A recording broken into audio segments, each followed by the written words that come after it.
cranberry colour, which is really lovely.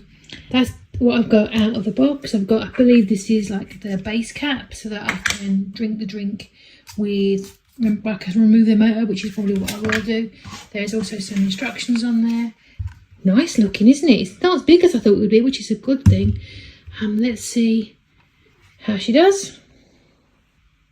So it has a plop, which is good if like you was in the gym or something, you just want to flip it open, if you was like on a bike or something. But then to actually open this, you have to unscrew it. And I really like that it's got the measurements on the side, which is really helpful, in metric and the other one, imperial. That's really helpful, so you know how much you've got as well. And you have to line up the two arrows, otherwise it will not work. I've made my first mistake by putting in the powder first, which, as an experienced lady who's made many of these, I should know not to do that. And there is the max fill line, at least I can do that part right. There are instructions here, and again it tells you about the buttons. I've also had this in here, which I'm not sure is also a base replacer. It doesn't seem to mention it, but we'll see.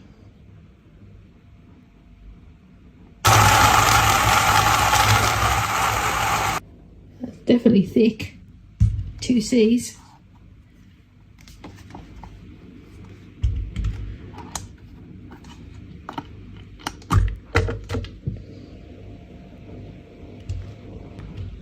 So I blended for maybe 10 seconds, not actually that long. And this has got flaxseed in it, so that's what the little bits are. Well, I've tasted it, and normally in my old blender, I could taste the bits of ice in the bottom of it, like the bits, which is not a bad thing. This, I think it's blended all of the ice away, as well as everything else. So it's actually feeling thicker than I would get with my other blender. So because of that, the ice has made it, is the thing that's made this thick, I think, rather than the flaxseed. It's thick with ice, which is, and it's not crystals, it's actual just slush, which is great. Sorry if that looks gross, but yeah, very impressive. And I've screwed the base on. This doesn't fit the base, so I guess it must be the top.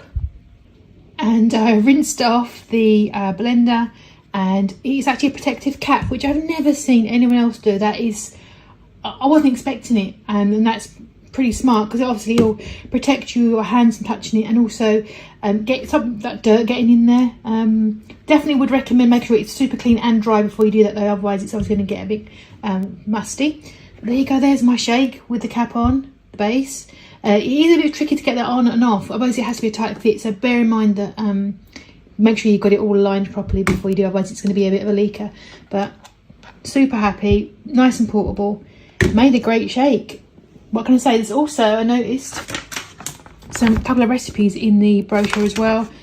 Chocolate protein shake, and also strawberry daiquiri and beetroot. Ooh, beetroot without a dip. Okay, that's not a cocktail, but yeah.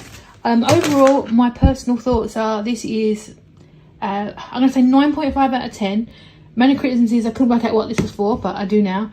And I think this could be a little bit larger, but it would make the whole unit heavier, and it probably wouldn't make it as strong. So, but other than that, 9.5 out of 10, highly recommend.